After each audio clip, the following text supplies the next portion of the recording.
And you don't know the fellows' names. Well, I should. Well, then who's on first? Yes. I mean the fellow's name. Who?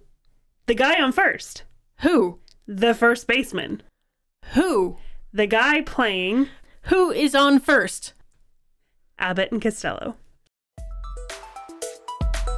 You're listening to Writing Roots, brought to you by Aspen House Publishing. Welcome to Writing Roots. I'm Lee Hull. And I'm Lee Esses. This introduction quote that we have is probably one of my favorites because it so perfectly encapsulates the emotion that we are talking about today, and that is confusion. It is going to be in your story whether you like it or not. I would say it's definitely wise to avoid confusion, especially if you're a debut author, you're figuring out those first couple of things. Having a confused character is very difficult to write well, but if you can pull it off, it's fantastic and a lot of fun. And the reason it's difficult is because you need to have that character that is confused, but you don't want your reader to feel that way. It is okay for the reader to be confused a couple of times in some niche situations, usually murder mysteries or portal fantasies, or I'm going to add fantasies in general when you're first starting the book because you don't want to info dump the world on them. But there is that understanding that they need to trust that you are going to reveal the information in due time. There is going to be a moment to resolve the confusion that you have. But for the most part, having that reader be confused is not going to be a positive. Have a character confused? Sure. Especially in the short term, or if they're dumped into a fantasy realm and don't have a clue what's happening. That's totally fine. Do not have the reader be confused. They can not know everything. Please have the reader not know everything. But be confused about misinformation and what's happening and what's not, what's real, what's not, can be a very difficult thing for a reader to accept and chew through because they don't like the feeling. So let's get into how to have a confused character. And throughout, we'll talk about how to do that without making your reader confused at the same time. So the synonyms for confusion, if it is a moving kind of confusion where they're working on something, they're working through something, it can be something like bewilderment or puzzlement. They can also just muddle through, so they're confused, they don't really know what they're doing, but they're doing it anyway. And it can also present as more frustration and edge towards anger rather than confusion. The other way to portray confusion within your character is to have them go entirely still. This is something that I do as a human being. When I get confused, I will freeze. Some of those words would be something like uncertainty, indecision, ignorance, doubt, even being stupefied by something. These are all words that will stop your character in their tracks because they're confused. And I think one word that can cross the line between these two is disorientation. Some people, if they are disoriented, they stop and they reevaluate and they work it out. Some people, if they're disoriented, they just keep going and hope for the best. Some of the antonyms which you will use to show another character who does know what's going on, to highlight the character who doesn't know what's going on, these antonyms would be words like confidence or surety, certainty in whatever's happening. You might want to refer to our smug episode. They have a lot of good synonyms for the opposite of the confusion. So the root of confusion, it is that lack of understanding. It could be they don't understand where they are, they don't understand what is happening, they don't understand who someone is, but it is that lack of understanding that is always the basis for confusion. How they react to that confusion is going to be in any number of ways decided by you, the author. If one character loves feeling like they're exploring constantly, then they might react to confusion with giddiness. Someone else might be more inclined to react to confusion with anger. The root of that one is usually based in insecurities. They don't like feeling confused because then they feel off balance and not quite up to the level that everybody else is. They probably believe that everyone else is thinking that they're stupid. So they get angry, they get frustrated about it because they don't understand one thing.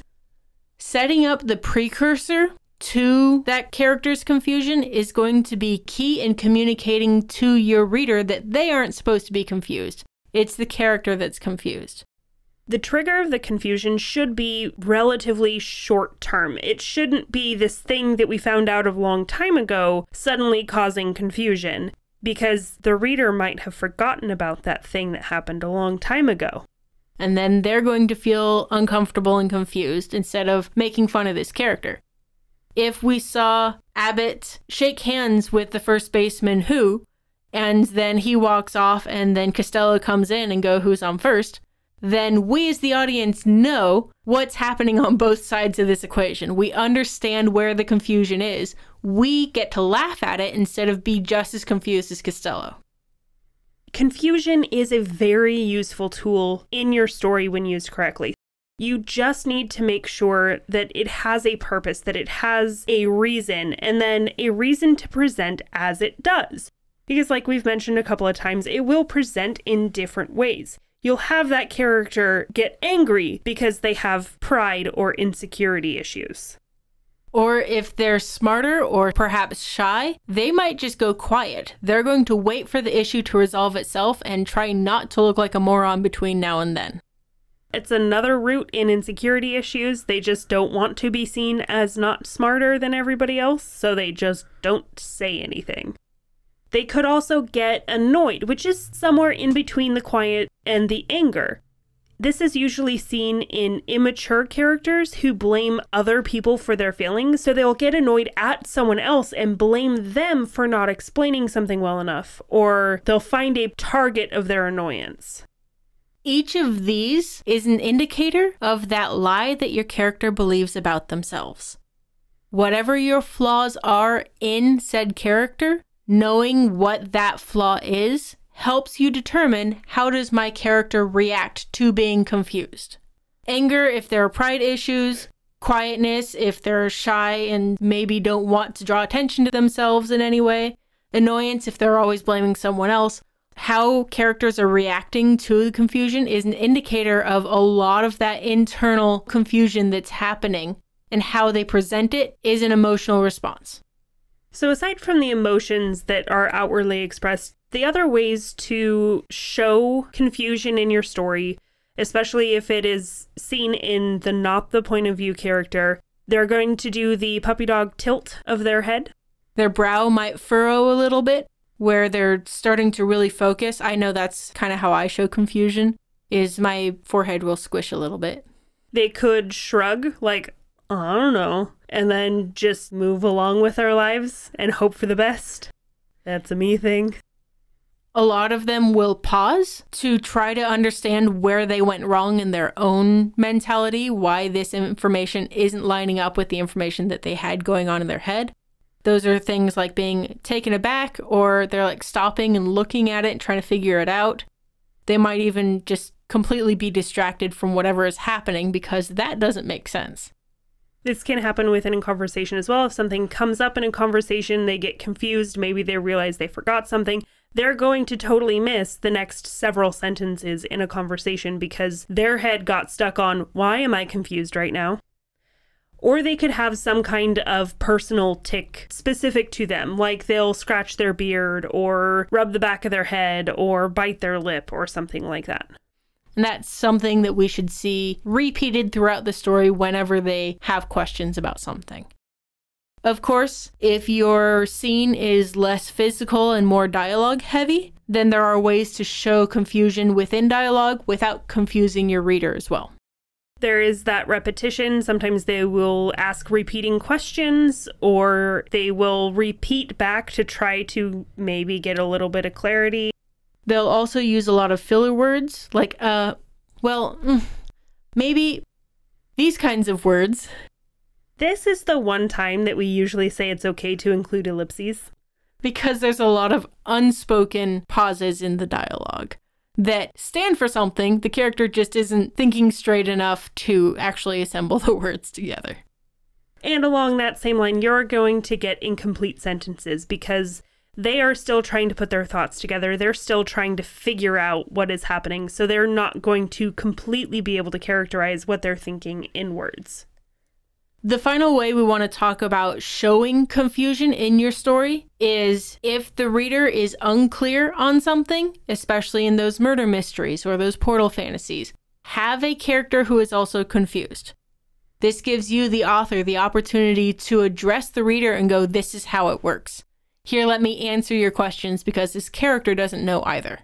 For more hints and tricks to figure out how to do that, you can look up the Greek chorus.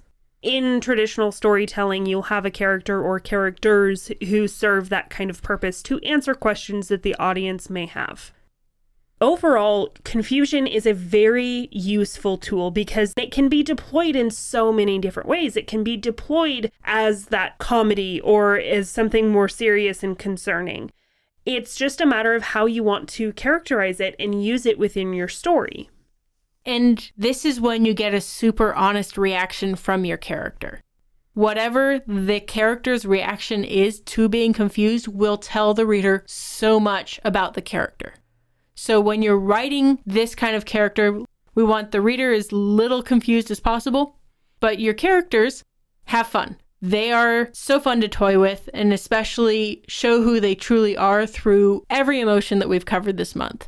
Hopefully the formula that we have used in these episodes will help you know how to break down those 4 core emotions into something more applicable, into something very specific for your characters so that you can show and tell your story in the best way possible to connect with your readers. And that all starts when you write selfishly. If you have a question or comment for our hosts or a topic you'd like us to cover, send us an email at writingroots@aspenhousepublishing.com or find us on Facebook by searching for Aspen House Publishing.